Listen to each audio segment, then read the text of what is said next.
ਪੇਸ਼ ਹੈ ਕਹਾਣੀ ਨਵੇਂ ਮੋੜ ਦਾ ਰਾਹੀ।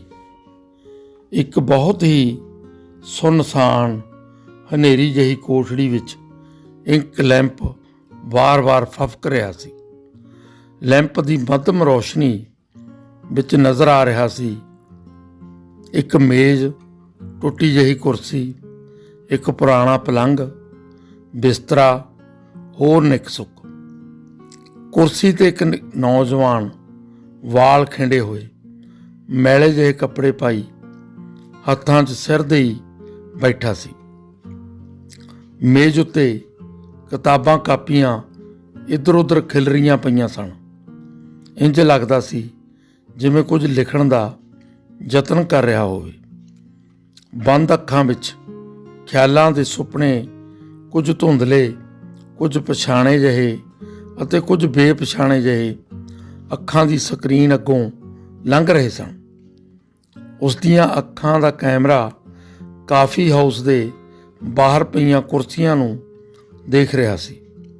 ਸੀਮਾ ਉਸ ਕੋਲ ਬੈਠੀ ਕੁਝ ਕਹਿ ਰਹੀ ਸੀ। ਕਰਮ, ਬਈ ਆਹ ਕੀ ਕਮਾਲ ਹੀ ਕਰਤੀ।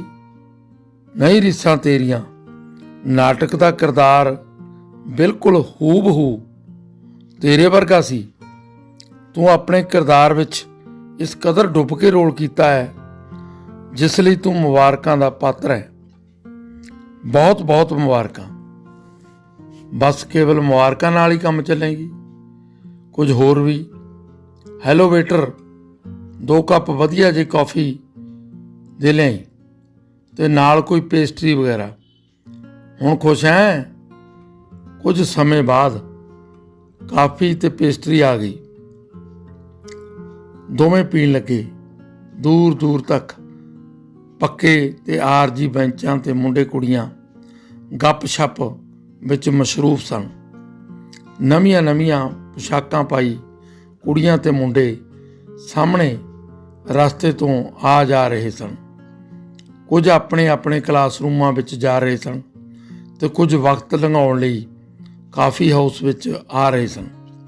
ਮਾਰਚ ਦਾ ਮਹੀਨਾ ਚੜ੍ਹਨ ਵਾਲਾ ਸੀ। ਕਾਫੀ ਹਾਊਸ ਦੇ ਨਾਲ ਲੱਗਦੇ ਲਾਨ ਵਿੱਚ ਬਹੁਤ ਹੀ ਖੂਬਸੂਰਤ ਫੁੱਲ ਖਿੜੇ ਹੋਏ ਸਨ। ਰੁੱਖ ਨਵੀਆਂ ਕਰੂਮਲਾਂ ਤੇ ਪੱਤੀਆਂ ਨਾਲ ਲਿੰਬ ਰਹੇ ਸਨ।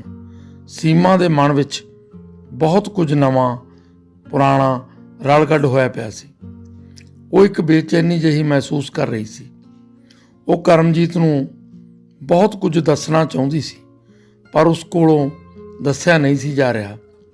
ਭਾਵੇਂ ਉਹਨਾਂ ਦਾ ਪਿਆਰ ਵਾਅਦੇ, ਇਕਰਾਰ ਤੇ ਕਸਮਾਂ ਤੋਂ ਵੀ ਅੱਗੇ ਲੰਘ ਚੁੱਕਿਆ ਸੀ, ਪਰ ਫਿਰ ਇੱਕ ਬਹੁਤ ਵੱਡੀ ਹਕੀਕਤ ਉਹਨਾਂ ਦੇ ਵਿਚਕਾਰ ਆ ਖੜੀ ਸੀ, ਜੋ ਹੁਣ ਸੀਮਾ ਨੂੰ ਕੁਝ ਸਮਝ ਆਉਣ ਲੱਗ ਪਈ ਸੀ। ਕਾਫੀ ਪੀਂਦਿਆਂ ਸੀਮਾ ਨੇ ਕਰਮਜੀਤ ਨੂੰ ਪੁੱਛਿਆ, ਕਰਮ, ਕੀ ਤੂੰ ਥੀਏਟਰ ਨੂੰ ਆਪਣਾ ਪ੍ਰੋਫੈਸ਼ਨ ਬਣਾਉਣਾ ਚਾਹੁੰਦਾ ਹੈ ਜਾਂ ਫਿਰ ਸ਼ੌਕੀਆ ਹੀ? ਅਸਲ ਵਿੱਚ ਮੈਂ ਕੁਝ ਸੋਚਿਆ ਹੀ ਨਹੀਂ ਸੀਮਾ। ਤੈਨੂੰ ਤਾਂ ਪਤਾ ਹੀ ਹੈ ਕਿ ਮੇਰੀ ਘਰ ਦੀ ਪੋਜੀਸ਼ਨ ਕਿਹੋ ਜਿਹੀ ਹੈ। ਜਲਦੀ ਹੀ ਕੋਈ ਨੌਕਰੀ ਵਗੈਰਾ ਦੇਖਾਂਗਾ। ਮੈਂ ਕੋਈ ਹੈਲਪ ਕਰਾਂ? ਮੈਂ ਆਪਣੇ ਡੈਡੀ, ਵਿੱਚੋਂ ਹੀ ਟੋਕਦੇ ਕਰਮਜੀਤ ਨੇ ਕਿਹਾ। ਨਹੀਂ ਸੀਮਾ, ਮੈਂ ਆਪਣੀ ਕਾਬਲੀਅਤ ਦੇ ਬਲ 'ਤੇ ਨੌਕਰੀ ਲਵਾਂਗਾ। ਮੈਂ ਇਸ ਵਿੱਚ ਕੋਈ ਅਹਿਸਾਨ ਨਹੀਂ ਲੈਣਾ ਚਾਹੁੰਦਾ। ਸੀਮਾ ਗੱਲ ਨੂੰ ਬਦਲਦੀ ਹੋਈ ਕਰਮ ਦੀ ਤਾਰੀਫ ਕਰਨ ਲੱਗੀ। ਤੂੰ ਅੱਜ ਮਿਰਜ਼ੇ ਦੇ ਰੋਲ ਵਿੱਚ ਬਹੁਤ ਜੱਚ ਰਿਹਾ ਸੀ। ਮੈਂ ਆਪਣੇ ਆਪ ਨੂੰ ਸਾਹਿਬਾਂ ਸਮਝ ਰਹੀ ਸੀ। ਮੈਨੂੰ ਲੱਗ ਰਿਹਾ ਸੀ ਤੂੰ ਮੈਨੂੰ ਆਪਣੀ ਬੱਕੀ 'ਤੇ ਬਿਠਾ ਕੇ ਲੈ ਜਾਵੇਂਗਾ, ਦੂਰ, ਬਹੁਤ ਦੂਰ, ਤੇ ਫਿਰ ਤੇਰੇ ਭਾਈ ਆ ਜਾਣਗੇ। ਤੂੰ ਮੇਰੇ ਤਰਕਸ਼ ਤੀਰ ਸਭ ਤੋੜ ਸੁੱਟੇਂਗੀ ਤੇ ਮੈਨੂੰ ਤੜਫਦੇ ਨੂੰ ਛੱਡ ਉੱਥੋਂ ਭੱਜ ਜਾਵੇਂਗੀ, ਹੈ ਨਾ? ਨਹੀਂ, ਤੂੰ ਇਸ ਤਰ੍ਹਾਂ ਕਿਵੇਂ ਸੋਚ ਲਿਆ? ਬਿਲਕੁਲ ਗਲਤ। ਮੈਂ ਇੰਜ ਨਹੀਂ ਕਰਾਂਗੀ। ਮੈਂ ਆਪਣੇ ਮਿਰਜ਼ੇ ਨੂੰ ਬਚਾਵਾਂਗੀ। ਨਹੀਂ ਸੀਮਾ, ਨਹੀਂ। ਅੱਖਾਂ ਖੁੱਲ੍ਹੀਆਂ ਕਰਮਜੀਤ ਨੇ ਮੇਜ਼ ਤੋਂ ਆਪਣਾ ਸਿਰ ਉਤਾਂਹ ਚੁੱਕਿਆ। ਦੇਖਿਆ ਚਾਰੇ ਪਾਸੇ ਕੁਝ ਵੀ ਨਹੀਂ ਸੀ ਸਿਵਾਏ ਮੱਧਮ ਜਿਹੀ ਰੌਸ਼ਨੀ ਦੇ। ਹੋਰ ਉੱਥੇ ਕੀ ਸੀ? ਗਲਾਸ ਵਿੱਚ ਕੁਝ ਬਚਦੀ ਸ਼ਰਾਬ ਪਈ ਸੀ ਜੋ ਇੱਕੋ ਸਾਹ ਪੀ ਗਿਆ। ਮੇਜ਼ 'ਤੇ ਪਏ ਕਾਗਜ਼ਾਂ ਨੂੰ ਇਕੱਠੇ ਕਰਕੇ ਕੁਝ ਲਿਖਣ ਲੱਗਿਆ।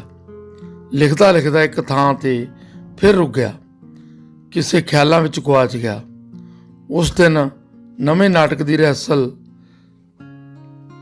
ਹੋਣ ਵਾਲੀ ਸੀ। ਸਾਰੇ ਰੰਗਕਰਮੀ ਆਪਣੇ ਆਪਣੇ ਰੋਲ ਯਾਦ ਕਰ ਰਹੇ ਸਨ। ਕਰਮਜੀਤ ਆਪਣੇ ਰੋਲ ਨੂੰ ਫਿਰ ਤੋਂ ਯਾਦ ਕਰਨ ਲਈ ਥੀਏਟਰ ਦੇ ਬਾਹਰ ਲਾਣ ਵਿੱਚ ਇੱਕ ਬੈਂਚ 'ਤੇ ਬੈਠਾ ਹੋਇਆ ਸੀ। ਸੀਮਾ ਗੁਆਚੀ ਜਿਹੀ ਪਤਾ ਨਹੀਂ ਕਿੱਥੋਂ ਉਸ ਦੇ ਸਾਹਮਣੇ ਆ ਖੜੀ। ਉਹ ਕੁਝ ਪਰੇਸ਼ਾਨ ਜਿਹੀ ਲੱਗ ਰਹੀ ਸੀ। ਉਹ ਕਰਮਜੀਤ ਨੂੰ ਕਾਫੀ ਹਾਊਸ ਲੈ ਗਈ। ਮੈਂ ਤੈਨੂੰ ਕਿਵੇਂ ਦੱਸਾਂ ਕਰਮ, ਮੇਰੀ ਜ਼ਿੰਦਗੀ ਦਾ ਰਸਤਾ ਨਵੇਂ ਮੋੜ ਵੱਲ ਜਾ ਰਿਹਾ ਹੈ।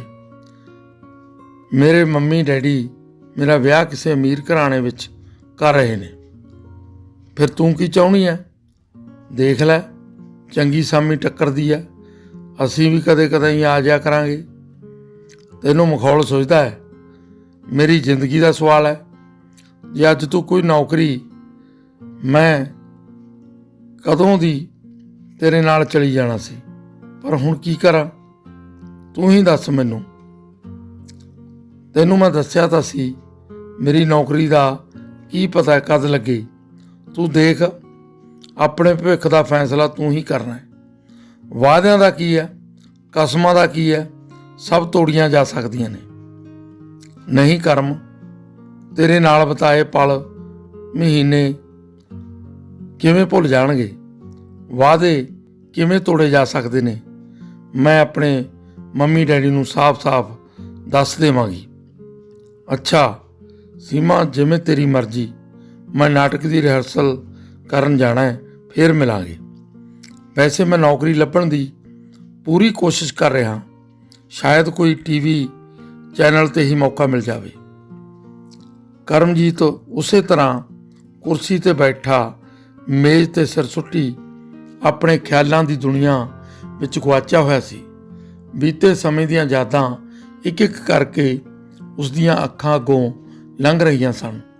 ਉਸ ਨੂੰ ਬੀਤੇ ਸਮੇਂ ਦੀਆਂ ਘਟਨਾਵਾਂ ਚੇਤੇ ਆਉਣ ਲੱਗੀਆਂ। ਜਦੋਂ ਸੀਮਾ ਖੁਸ਼ੀ-ਖੁਸ਼ੀ ਥੀਏਟਰ ਦੇ ਬਾਹਰ ਮਿਲੀ ਸੀ, ਉਸ ਦਿਨ ਚੁਫੇਰੇ ਧੁੱਪ ਫੈਲੀ ਹੋਈ ਸੀ, ਪਰ ਲਹਿੰਦੇ ਵੱਲ ਬੱਦਲ ਚੜ੍ਹ ਰਿਹਾ ਸੀ। ਲੱਗਦਾ ਸੀ ਕਿ ਬਾਰਿਸ਼ ਹੋਵੇਗੀ। ਉੱਚੇ ਉੱਚੇ ਸਫੈਦਿਆਂ ਤੋਂ ਹਵਾ ਰੁਮਕਦੀ ਹੋਈ ਤੇਜ਼ੀ ਨਾਲ ਲੰਘ ਰਹੀ ਸੀ। ਸ਼ਾਂਤ ਵਾਤਾਵਰਣ ਵਿੱਚ ਖੜੀ ਸੀਮਾ ਮੁਸਕਰਾ ਰਹੀ ਸੀ। ਉਸ ਦੇ ਹੱਥ ਵਿੱਚ ਕਿੰਨੇ ਹੀ ਕਾਰਡ ਫੜੇ ਹੋਏ ਸਨ। ਇੱਕ ਕਾਰਡ ਕਰਮਜੀਤ ਦਾ ਵੀ ਸੀ।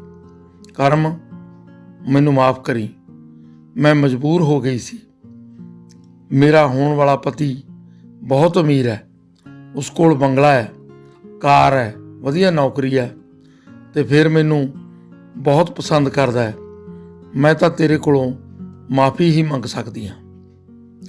ਤੈਨੂੰ ਕੌਣ ਨਹੀਂ ਪਸੰਦ ਕਰਦਾ? ਤੂੰ ਤਾਂ ਬਹੁਤ ਸੋਹਣੀ ਹੈ। ਮੈਂ ਤੈਨੂੰ ਕੀ ਮਾफ़ ਕਰ ਸਕਦਾ? ਮੈਂ ਇਸ ਕਾਬਲ ਕਿੱਥੇ? ਤੂੰ ਖੁਸ਼ ਰਹਿ। ਇੰਝ ਨਾ ਕਹਿ, ਤੂੰ ਨਹੀਂ ਜਾਣਦਾ ਮੇਰੇ ਦਿਲ ਵਿੱਚ ਕਿੰਨੀ ਥਾਂ ਹੈ ਤੇਰੇ ਲਈ।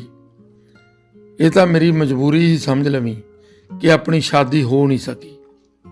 ਮੈਂ ਤੈਨੂੰ ਇੱਕ ਵਾਰ ਫੇਰ ਯਾਦ ਕਰਵਾ ਰਹੀ ਹਾਂ, ਤੂੰ ਮੇਰੀ ਸ਼ਾਦੀ 'ਤੇ ਜ਼ਰੂਰ ਆਉਣਾ ਹੈ। ਆਪਣੀ ਦੋਸਤੀ ਤਾਂ ਕਾਇਮ ਰਹੇਗੀ ਹਮੇਸ਼ਾ ਲਈ। ਨਹੀਂ ਸੀਮਾ, ਮੈਂ ਤੇਰੀ ਸ਼ਾਦੀ 'ਚ ਨਹੀਂ ਆ ਸਕਦਾ। ਇਹ ਨਹੀਂ ਕਿ ਮੈਨੂੰ ਖੁਸ਼ੀ ਨਹੀਂ, ਮੈਂ ਬਹੁਤ ਖੁਸ਼ ਹਾਂ। ਮੇਰੇ ਕੋਲ ਤਾਂ ਤੈਨੂੰ ਦੇਣ ਲਈ ਕੁਝ ਵੀ ਨਹੀਂ। ਦਿਲ ਦਾ ਕੀ ਹੈ, ਆਪੇ ਸਮਝ ਜਾਵੇਗਾ ਵਕਤ ਨਾਲ। ਤੂੰ ਖੁਸ਼ ਰਹਿ। ਕਰਮਜੀਤ ਦਾ ਬੋਲ ਕੁਝ ਭਾਰੀ ਹੋ ਗਿਆ ਸੀ। ਸ਼ਾਇਦ ਉਹ ਆਪਣੇ ਅੰਦਰੋਂ ਰੋ ਰਿਹਾ ਸੀ, ਪਰ ਚਿਹਰੇ 'ਤੇ ਖੁਸ਼ੀ ਲਿਆਉਣ ਦਾ ਯਤਨ ਕਰ ਰਿਹਾ ਸੀ। ਕਰਮਜੀਤ ਦਾ ਖਿਆਲ ਟੁੱਟਿਆ। ਫਿਰ ਤੋਂ ਸਿਰ ਉੱਪਰ ਚੁੱਕਿਆ ਦੇਖਿਆ, ਚਾਰੋਂ ਤਰਫ ਹਨੇਰਾ ਦਿਖਾਈ ਦੇ ਰਿਹਾ ਸੀ। ਹਲਕੀ ਜਿਹੀ ਰੌਸ਼ਨੀ ਅਜੇ ਵੀ ਫੈਲ ਰਹੀ ਸੀ। ਉਹ ਆਪਣੇ ਖਿਆਲਾਂ 'ਚ ਗੋਤੇ ਲਾ ਰਿਹਾ ਸੀ। ਖਿਆਲ ਜੋ ਮੁੱਕ ਨਹੀਂ ਸੀ ਰਹੇ। ਇੱਕ ਲੜੀ ਟੁੱਟਦੀ ਸੀ ਤਾਂ ਦੂਸਰੀ ਸ਼ੁਰੂ ਹੋ ਜਾਂਦੀ ਸੀ। ਉਹ ਆਪਣੀਆਂ ਭਾਵਨਾਵਾਂ ਨੂੰ ਕਿਸੇ ਤਰਤੀਬ 'ਚ ਪਰੋਣ ਦਾ ਯਤਨ ਕਰ ਰਿਹਾ ਸੀ, ਪਰ ਉਹ ਬੇਤਰਤੀਬ ਹੋਈਆਂ ਭਾਵਨਾਵਾਂ ਦੇ ਵੇਗ ਵਿੱਚ ਆਪ ਹੀ ਵਹਿ ਤੁਰਿਆ ਸੀ। ਆਪਣੇ ਆਪ ਹੀ ਨਾਲ ਹੀ ਗੱਲਾਂ ਕਰਨ ਲੱਗਿਆ। ਜ਼ਿੰਦਗੀ ਕਿਉਂ ਦਿਖਾਏ ਸੀ ਖੁਆਬ ਮੈਨੂੰ, ਕਿਉਂ ਦਿੱਤੇ ਸੀ ਖੰਭ ਮੈਨੂੰ, ਕਿਉਂ ਸਿਖਾਇਆ ਸੀ ਅੰਬਰਾਂ 'ਤੇ ਉੱਡਣਾ। ਇੰਨਾ ਉੱਚਾ ਉੱਡਣਾ ਵੀ ਕੋਈ ਅਕਲਮੰਦੀ ਹੈ? ਇੰਨੀ ਵੱਡੀ ਸਜ਼ਾ ਸਭ ਧੋਖਾ ਹੈ। ਇੱਕ ਝਟਕੇ ਨਾਲ ਹੀ ਪਾਸਾ ਪਲਟ ਗਿਆ। ਸਭ ਚੂਰ ਹੋ ਗਏ ਨੇ ਸੁਪਨੇ ਮੇਰੇ। ਆਖਰ ਮੇਰਾ ਕੀ ਕਸੂਰ ਹੈ? ਮੈਂ ਮੁਹੱਬਤ ਨੂੰ ਇਬਾਦਤ ਸਮਝਦਾ ਰਿਹਾ। ਮੈਂ ਬਦਨਸੀਬ ਹਾਂ। ਮੈਂ ਕੁਝ ਵੱਖਰਾ ਹੀ ਕਰਾਂਗਾ, ਵੱਖਰਾ ਹੀ ਕਰਾਂਗਾ। ਬੋਲਦਾ ਬੋਲਦਾ ਰੁਕ ਗਿਆ। ਆਪਣੀ ਕੁਰਸੀ ਦੇ ਪਿੱਛੇ ਸਿਰ ਸੁੱਟੀ, ਅੱਖਾਂ ਮੀਚੀ, ਪਤਾ ਨਹੀਂ ਕਿੱਥੇ ਗੁਆਚ ਗਿਆ ਸੀ। ਨਸ਼ੇ ਦੀ ਕੁਝ ਤੋੜ ਵੀ ਲੱਗੀ ਹੋਣ ਕਰਕੇ ਨਿਢਾਲ ਜਿਹਾ ਹੋਇਆ ਪਿਆ ਸੀ। ਕਿਸੇ ਦੇ ਕਦਮਾਂ ਦੀ ਆਵਾਜ਼ ਹੌਲੀ ਤੋਂ ਤੇਜ਼ ਹੋ ਕੇ ਆਖਰ ਦਰਵਾਜ਼ੇ 'ਤੇ ਆ ਕੇ ਰੁਕ ਗਈ। ਦਰਵਾਜ਼ਾ ਖੜਕਣ 'ਤੇ ਕਰਮਜੀਤ ਦਾ ਧਿਆਨ ਉੱਧਰ ਨਾ ਗਿਆ। ਦਰਵਾਜ਼ਾ ਕੁੰਡੇ ਨਾਲ ਬੰਦ ਨਹੀਂ ਸੀ, ਆਪਣੇ ਆਪ ਹੀ ਖੁੱਲ੍ਹ ਗਿਆ। ਇੱਕ ਸ਼ੀਤਲ ਹਵਾ ਦਾ ਬੁੱਲਾ ਆਇਆ। ਲੈਂਪ ਜ਼ੋਰ ਨਾਲ ਭਟਕ ਕੇ ਬੁਝ ਗਿਆ। ਇੱਕ ਸੁਰੀਲੀ ਆਵਾਜ਼ ਸੁਣਾਈ ਦਿੱਤੀ, ਕਰਮਜੀਤ। ਉਹ ਕਰਮ ਕੀ ਸੁੱਤਾ ਪਿਆ? ਜਦ ਕੋਈ ਉੱਤਰ ਨਾ ਮਿਲਿਆ ਤਾਂ ਉਹ ਕੁੜੀ ਟਟੋਲਦੀ ਮੇਜ਼ ਤੱਕ ਆ ਗਈ। ਉਸਨੇ ਕਰਮਜੀਤ ਨੂੰ ਮੋਢੇ ਤੋਂ ਫੜ ਕੇ ਹਿਲਾਉਣਿਆ। ਕਰਮ, ਕੀ ਹੋਇਆ? ਬੋਲਦਾ ਕਿਉਂ ਨਹੀਂ?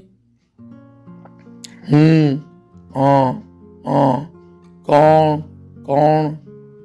ਇੱਕ ਨਸ਼ਾਈ ਤੇ ਮੱਧਮ ਆਵਾਜ਼ ਵਿੱਚ ਕਰਮਜੀਤ ਬੋਲਿਆ। ਕਰਮ, ਆਹ ਲੈਂਪ ਨੂੰ ਕੀ ਹੋ ਗਿਆ? ਕੁੜੀ ਨੇ ਗੱਲ ਜਾਰੀ ਰੱਖੀ। ਆ ਲੈਂਪ ਨੂੰ? ਇਸ ਨੂੰ ਕੀ ਹੋਣਾ ਸੀ? ਉਹੀਓ ਕੁਝ ਜੋ ਦੁਨੀਆ 'ਚ ਹੁੰਦਾ ਆਇਆ। ਦੁਨੀਆ ਵਿੱਚ ਧੋਖੇ ਤੋਂ ਸਿਵਾ ਹੈ ਹੀ ਕੀ? ਇਸ ਨੂੰ ਬੱਤੀ ਧੋਖਾ ਦੇਗੀ। ਕੁੜੀ ਨੇ ਲੈਂਪ ਦੀ ਬੱਤੀ ਠੀਕ ਕੀਤੀ, ਲੈਂਪ ਨੂੰ ਜਗਾ ਦਿੱਤਾ। ਲੱਗਦਾ ਹੈ ਅੱਜ ਕੋਈ ਪੁਰਾਣੀ ਯਾਦ ਨੇ ਫਿਰ ਤੋਂ ਆ ਕੇ ਰਿਹਾ ਹੈ। ਨਹੀਂ, ਯਾਦਾਂ ਨਹੀਂ। ਅੱਜ ਕੱਲ੍ਹ ਮੈਨੂੰ ਸੁਪਨੇ ਆਉਂਦੇ ਨੇ। ਸੁਪਨੇ, ਉਹ ਵੀ ਜਾਗਦੇ ਸਮੇਂ। ਮੈਂ ਇਹਨਾਂ ਸੁਪਨਿਆਂ ਨੂੰ ਕਹਾਣੀ 'ਚ ਢਾਲਣ ਦੀ ਵਾਰ-ਵਾਰ ਕੋਸ਼ਿਸ਼ ਕਰਦਾ, ਪਰ ਇਹ ਵੱਧਦੇ ਤੁਰੇ ਜਾਂਦੇ ਨੇ। ਵਿਖਾ ਜਰਾ, ਕਿਹੜੀ ਕਹਾਣੀ ਲਿਖ ਰਿਹਾ? ਮੈਂ ਵੀ ਤਾਂ ਦੇਖਾਂ ਕੁਝ। ਕੁੜੀ ਨੇ ਮੇਜ਼ 'ਤੇ ਪਏ ਖਿਲਰੇ ਕਾਗਜ਼ ਚੁੱਕ ਲਏ ਸੀ। ਜੀਤੀ ਕਰਮਜੀਤ ਚੀਕ ਪਿਆ। ਉਸਨੇ ਜੀਤੀ ਕੋਲੋਂ ਕਾਗਜ਼ ਖੋਹ ਲਏ। ਜੀਤੀ ਉਸਦੇ ਮੂੰਹ ਵੱਲ ਦੇਖਦੀ ਰਹੀ। ਜੀਤੀ ਬਚਪਨ ਤੋਂ ਹੀ ਕਰਮਜੀਤ ਨੂੰ ਜਾਣਦੀ ਸੀ। ਉਹ ਦੋਵੇਂ ਇਕੱਠੇ ਹੀ ਪੜ੍ਹਿਆ ਕਰਦੇ ਸਨ। ਜਿੱਥੇ ਉਹ ਇੱਕ ਸੁਹਿਰਦ ਦਿਲ ਦੀ ਮਾਲਕ ਸੀ, ਉੱਥੇ ਉਹ ਕਰਮਜੀਤ ਲਈ ਢੇਰ ਸਾਰਾ ਪਿਆਰ ਰੱਖਦੀ ਸੀ। ਉਹ ਕਰਮਜੀਤ ਦੀ ਘਰੇਲੂ ਜ਼ਿੰਦਗੀ ਤੋਂ ਜਾਣੂ ਸੀ। ਕਰਮਜੀਤ ਜਿਹੜੇ ਹਾਲਾਤਾਂ ਵਿੱਚੋਂ ਗੁਜ਼ਰ ਰਿਹਾ ਸੀ, ਉੱਥੇ ਜੀਤੀ ਦਾ ਸਹਾਰਾ ਉਸਦੇ ਮਾਨਸਿਕ ਸੰਤੁਲਨ ਨੂੰ ਕਾਇਮ ਰੱਖ ਸਕਦਾ ਸੀ। ਉਹ ਸਾਰੇ ਯਤਨ ਕਰ ਰਹੀ ਸੀ। ਕੀ ਗੱਲ ਕਰਮ, ਕੀ ਗੱਲ ਹੈ? ਮੈਨੂੰ ਦੱਸ, ਮੈਂ ਤੇਰੇ ਕੀ ਕੰਮ ਆ ਸਕਦੀ ਹਾਂ? ਜੀਤੀ, ਯਾਦਾਂ ਜੀ ਨਹੀਂ ਦਿੰਦੀਆਂ ਤੇ ਸੁਪਨੇ ਕਦੇ ਸੱਚੇ ਨਹੀਂ ਹੁੰਦੇ। ਜਿਸ ਮੰਜ਼ਿਲ ਨੂੰ ਚਾਹਿਆ ਸੀ ਉਹ ਰਾਹ ਦਿਖਾਈ ਨਹੀਂ ਦੇ ਰਿਹਾ। ਮੈਂ ਅਧੂਰੇ ਰਾਹਾਂ ਉੱਤੇ ਤੁਰਨਾ ਪਸੰਦ ਨਹੀਂ ਕਰਦਾ। ਮੈਂ ਹੁਣ ਅਜਿਹਾ ਰਸਤਾ ਚੁਣ ਰਿਹਾ ਹਾਂ ਜਿਹੜਾ ਮੰਜ਼ਿਲ 'ਤੇ ਪਹੁੰਚਦਾ ਹੈ। ਕਰਮਜੀਤ ਨੇ ਆਪਣੀ ਕੁਰਸੀ 'ਤੇ ਕੁਝ ਸੰਭਲ ਕੇ ਬੈਠਦਿਆਂ ਕਿਹਾ, ਕੁਝ ਦੱਸੇਗਾ ਵੀ ਕਿ ਨਹੀਂ? ਕਿਹੋ ਜਿਹਾ ਰਸਤਾ ਹੈ? ਤੈਨੂੰ ਜ਼ਰੂਰ ਦੱਸਾਂਗਾ ਜੀਤੀ, ਤੈਨੂੰ ਜ਼ਰੂਰ।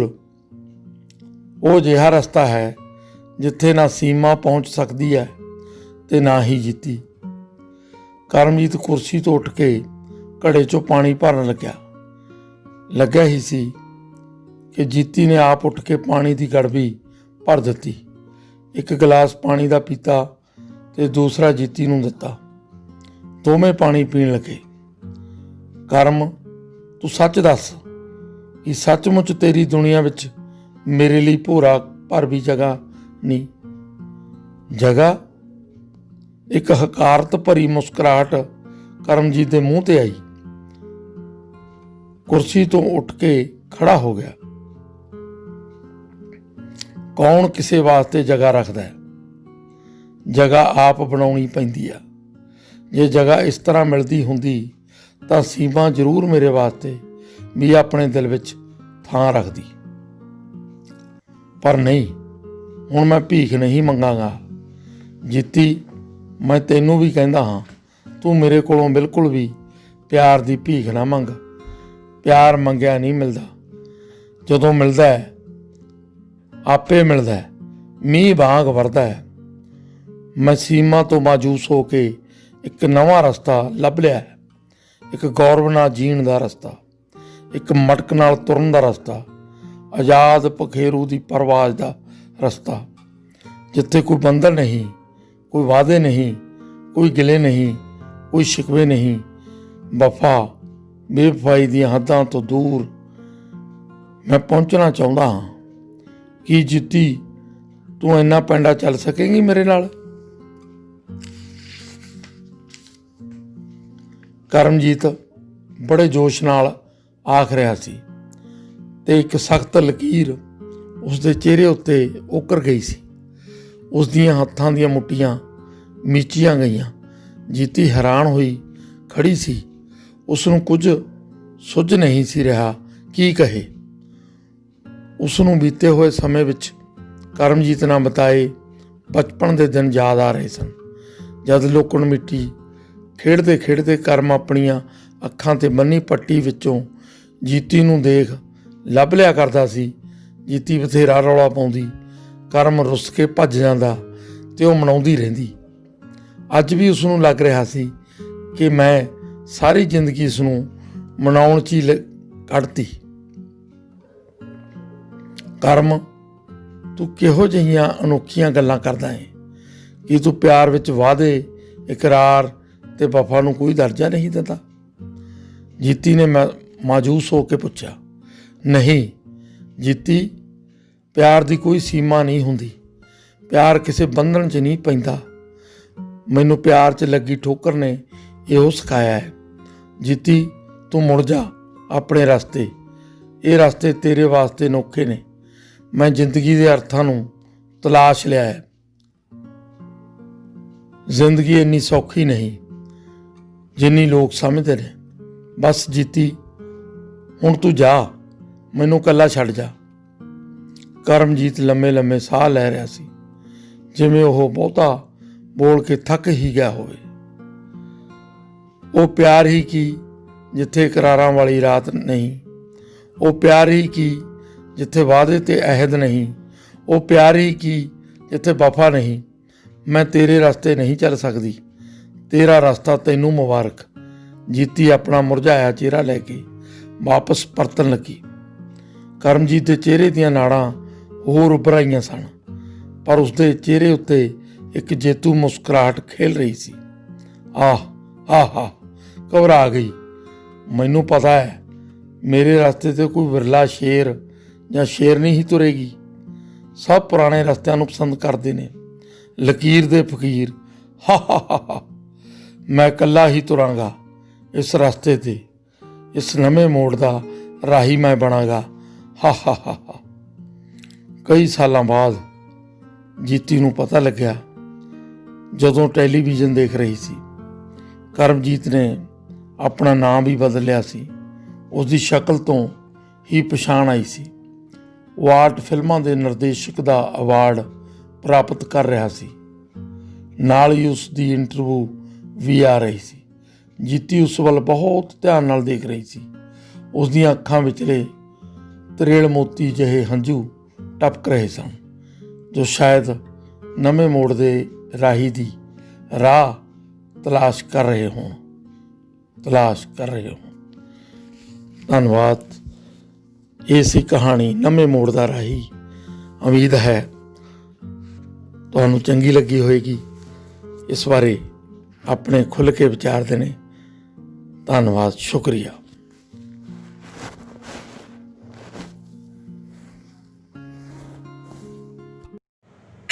ਚੌਹਾਨ ਇੰਟਰਟੇਨਮੈਂਟ, ਤੁਹਾਡਾ ਆਪਣਾ, ਤੁਹਾਡੇ ਲਈ।